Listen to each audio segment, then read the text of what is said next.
السلام علیکم اکای حاجی داملا، سوال دارم. آیا موی سر یا ریش را سیاه کردن درست است یا درست نیست؟ موی سر سیاه کردن، خدا رحمت کند، امام مالک مکروه تنزیهی گفتند. امام ابو یوسف به سیاه کردن ریش و موی سر اجازت دادند، لیکن حضرت امام ابو حنیفه رحمت الله علیه از حدیثایی که نهی آمده است از پیغمبر خدا که شما مویها و ریشهای خودتان سیاه نکنید، از این حدیث ها برای ما و شما خبر دادند که موی سر و ریش سیاه نکنید. گفتند فقط اجازت دادند که برای آدم مجاهد درست است. مثلا مجاهد هایی که در کوه ها و در گویم که همون مکان هایی که با دشمن ها می جنگند، برای حیبت موی سرشون سیاه کنند، ریش هاشون سیاه کنند که در چشم دشمن جوان تابند، درست است. برای مجاهدا اجازت می دهد. لیکن برای کسی که اگر خواستگاری می رود، در کتاب ذکر می شود، برای خواستگاری رفتن ریش یا موی سرش اگر سیاه کند، اینجا در این الکه چی است؟ این خیانت می شود، این فریب دادن می شود، اینشا اجازت دادگی نیستند. یا برای زیباگی، این هم درست نیست. خب دویم از سوال، از آن در گوش کودک ضرور است یا نه؟ دختر باشد چی؟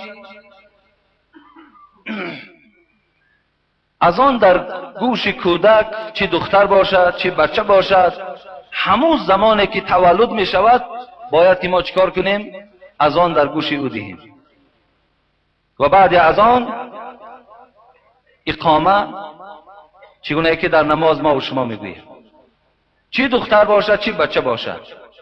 او یک خدا رحمتش کنه در کتاب میگوید یک دردی که در کودکا ام سیبیان میگویند، ام سیبیان میگویند که این درد بیهوشی است. وقتی شما همون اذان میگوین در گوش کودک، همون بیماری از وجود این کودک ما و شما دور میشود. برای همین همون زمانی که تولد میشود، خودتان الحمدلله علیکه همه شما کلمات های اذان میدانین، خودتان پدرین مادرین در گوش کودکتان اذان گوین، درست است.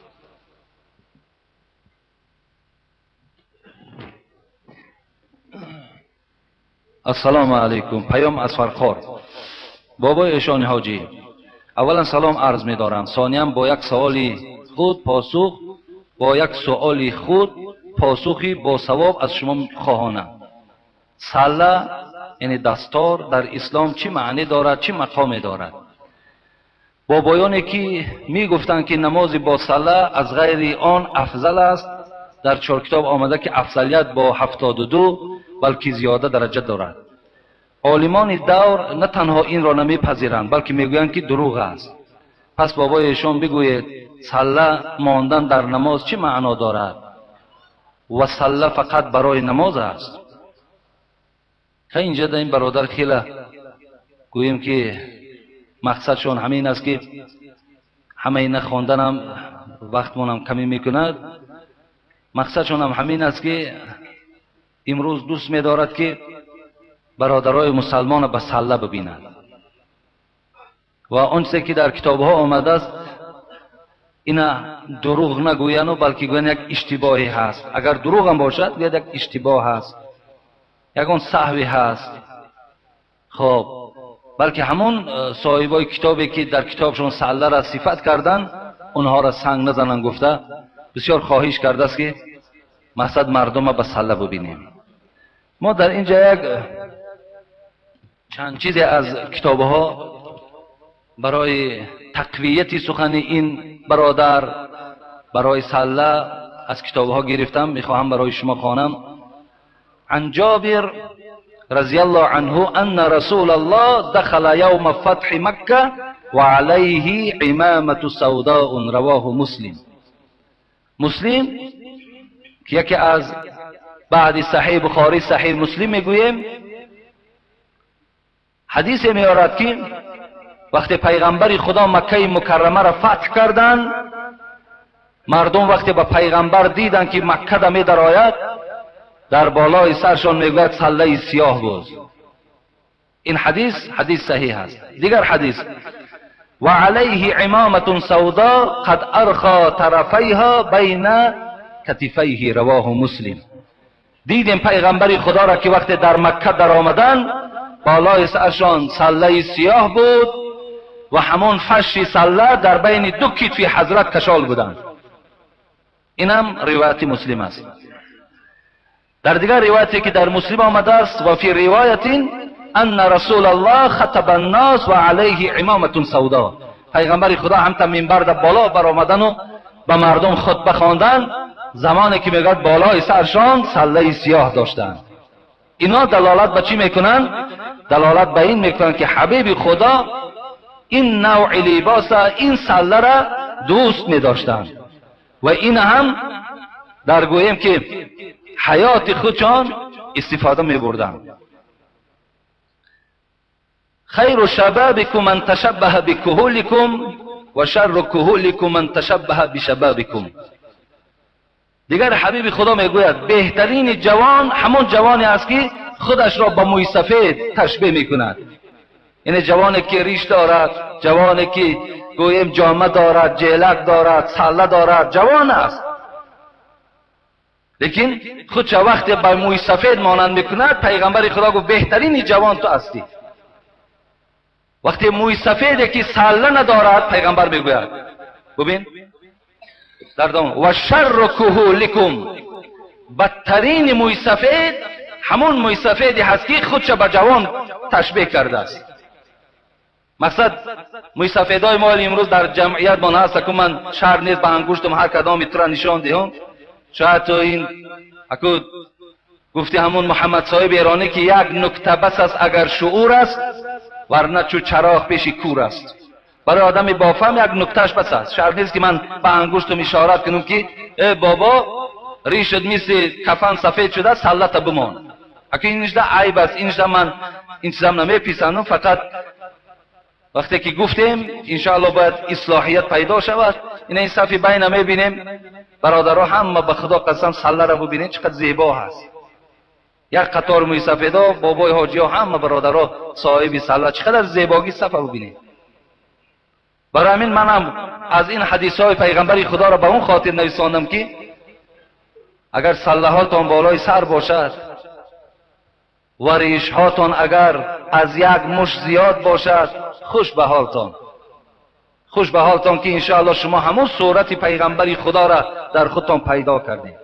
این معنای او را دارد که تو پیغمبری خدا را چیکار میکنی؟ دوست میداری. اگه جوانایی که البته دانشجو هستن و گوییم که مکتب خوان هستن و دیگر اینا عذر دارن، اینا را که ما پایبند سله و ریش کردن نمیتونیم. لیکن همونایش که امروز آزاد هستین، امروز کسی بر شما کاری ندارد یا شما در کسی در کار نیستین، همین شما اصلاح شوین، صاحب ریش و صاحب سله شوین، انشاءالله بسیار باور کنید بسیار خوبی ها برای شما میارن. در جنگ بدر هم ببین، جنگ بدر هم قصه قرآنی است. وقتی فرشته ها برای کمک پیغمبر خدا آمدن، فرشته ها برای کمک پیغمبر خدا، این جنگ اولین بود که مسلمان ها را میگوید قریب 313 نفر بودن، هم قدر بودن، خیلی غنیمت زیادی را به دست آوردن. در همین جنگ بدر پیغمبر خداوند با ملائکه هاش کمک کرد که همه اونا میگوید به صله آمده بودن، بالای سر فرشته ها صله بود. ان الله جمیل یحب الجمال، خدا زیبا را دوست می‌دارد. اینا بابای عزیز برادرایی که امروز شما امکانیت همین دارین، ولی یک بار ریشک تا کشال کنو، سلت در بالای سرت بمانو، بعد آینه دخت نگاه کن. لیکن پیش از سله و پیش از ریش یک صورت بگیر، بعد به این صورت تشبیه که یک صورت ببینو، بعد صورت سله و ریش ببین که کدامش زیبا هست. خدا میگه زیبا هست، زیباها را دوست می‌دارد. باور که تمام خیر کومی سفید کشیدی، میدانی که دیگر جنجی رو، دیگر هر کم بودی ها در جسم تو زیاد پیدا شدن میگن، همه این ریش سله میپوشاند، بسیار خوب میشه. انشاءالله با مورد احترام قرار میگیری. هر آدم دیدگی بابا گفته این مردم ما چخیل است که سله را میبینن، ریش را میبینن، جلک را میبینن، ملا هم که نباشه بابای داملا گفته قدیش زیارتش میکنن، حرمتش میکنن، بری بالا دا برده میشیناننش. بسیار باور که فایده هم دنیوی داره هم فایده اخروی داره. خب در مختصر عباره هست که و سنت الکفن له ایزار و قمیص و لفافت و استحسن العمامه. ببینید میگه که عباره مختصر سنت کفن میگوید چی است؟ سه هست: ایزار است، کرته است، چادر است. و استحسن العمامه، حتی که مستحسن شماریدن، ثواب شماریدن که مرده ها را در سله قطیر به گوریستان برن و بعد سلهش میگیرن میگرانن تا این اندازه را. حتی برای مرده هم همین چیز خوب شماریدن. وقتی مرده در خوب باشد زنده در چرا خوب نیست؟ این عباره مختصر است. صاحب خدا رحمت کند کتاب مسلک المتقین صوفی اللیار و حضرت چی میگن؟ هست سنت ز سید ابرار، پس به تحقیق بستن دستار. گفت 2 رکعت نماز با آن، چون ز 70 رکعت افضل دان. 2 رکعت نماز با صله بهتر است از 70 رکعت بی صله. بگذار حدیثش ضعیف هم باشه، لیکن در باب افضلیت این حدیث ضعیف استفاده بردنش درسته. حدیث ضعیف فقط در احکام استفاده نمیبرند، حکم در استفاده نمیبرند، لیکن در باب افضلیت حدیث ضعیف استفاده میبرند. خب اینجا یک چیز دیگر است. ان ابی بکر صدیق 3 لا یدرک بالثلاث: الغنا بالمنى و الشعب بالخضاب و صحت بالادویه. ابوبکر صدیق روز قیامت بیرق در دستش و تمام موی سفیدای امت محمد در زیر بیرق ابوبکر. ببینید چی میگوید امین حضرت؟ میگوید 3 چیز از 3 چیز دریافت کردن میتونید. یکم، آدم بیمار شد، اون تنصیحتی را که خدا برای تو قبلا داده بود اگر 100 کورس لیچینی گذرانی اون صحتی اول دیگر دریافت نمیکنی. اگرچه تندرست هم که شوی لیکن اون صحتی اول از این فرق میکند. دویم حضرت گفتن آدم بای شدن به تمنا پیدا نمیکند.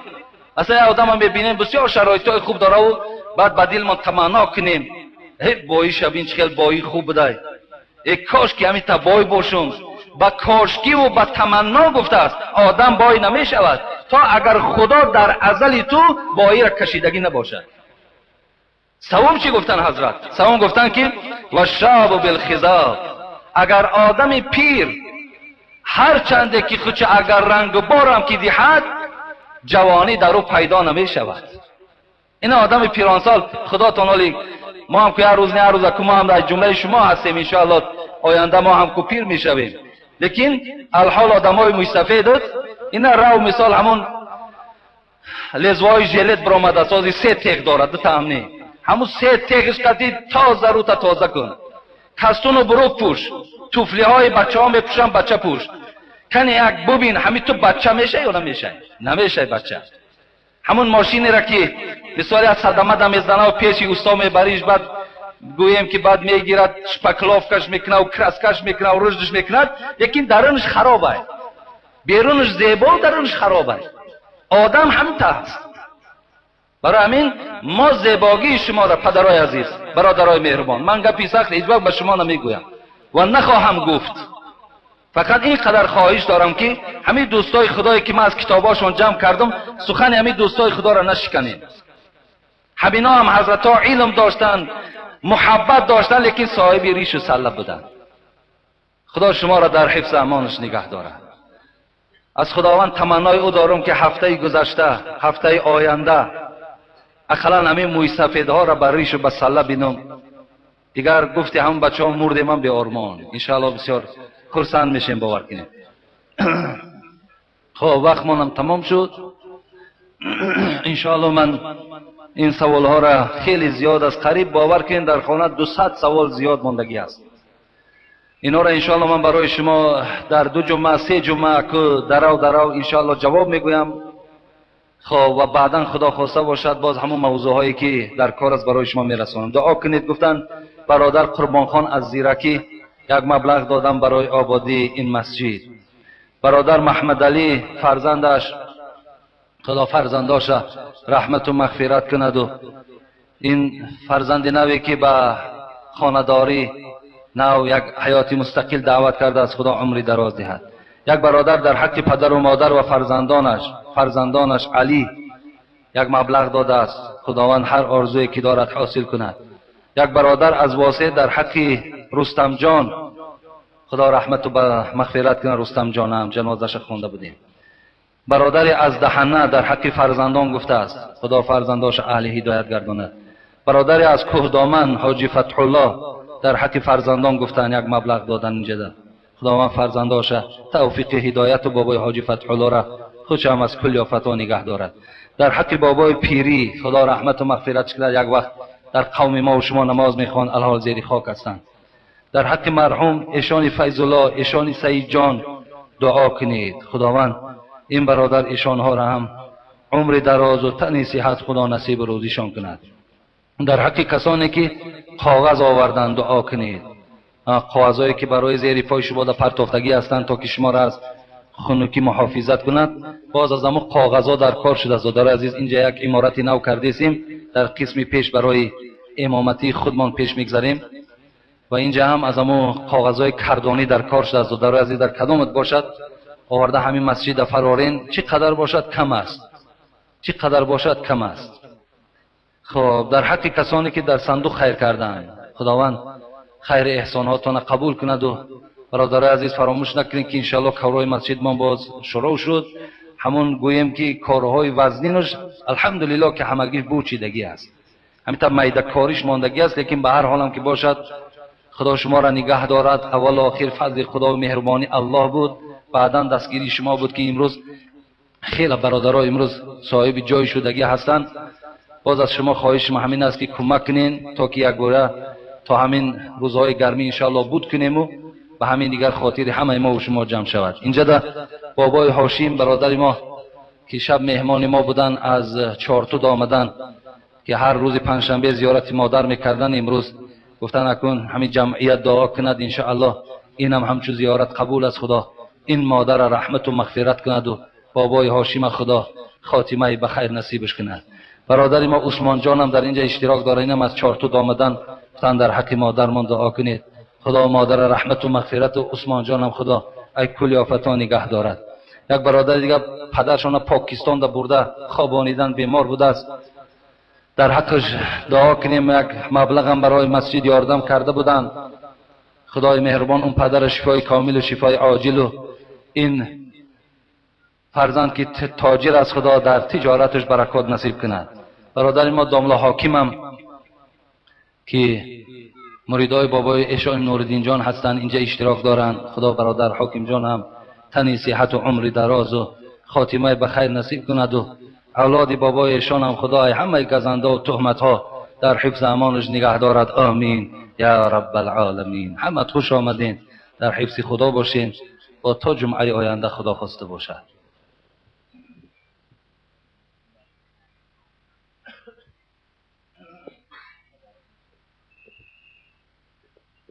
اینجا برادرمون فراموش کردیم دیدیم، این هم دعا طلب هستند. داملا امرالله از مومن آباد، خداوند آن پیشنهاد و آن درخواستی که در دل دارد خدای مهربان اون آرزوش و اون پیشنهادش هم خدای مهربان برآورده کند. آمین یا رب العالمین.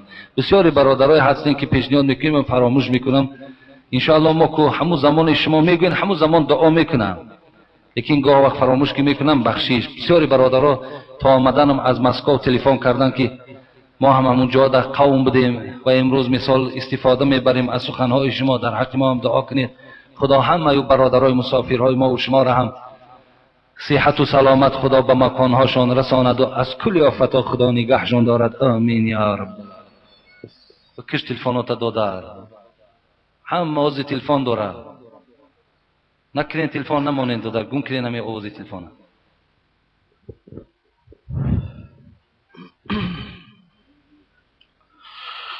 الله اکبر الله اکبر الله اکبر الله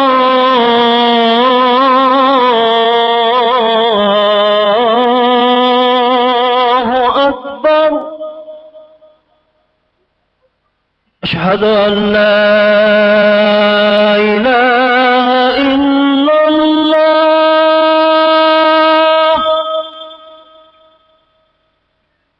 أشهد أن لا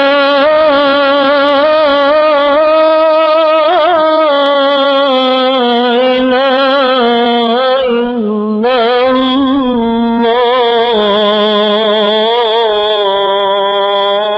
الله أشهد أن محمدا رسول الله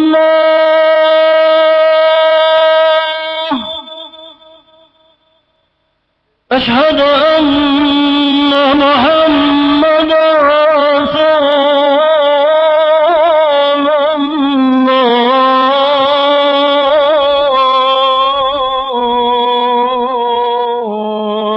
الله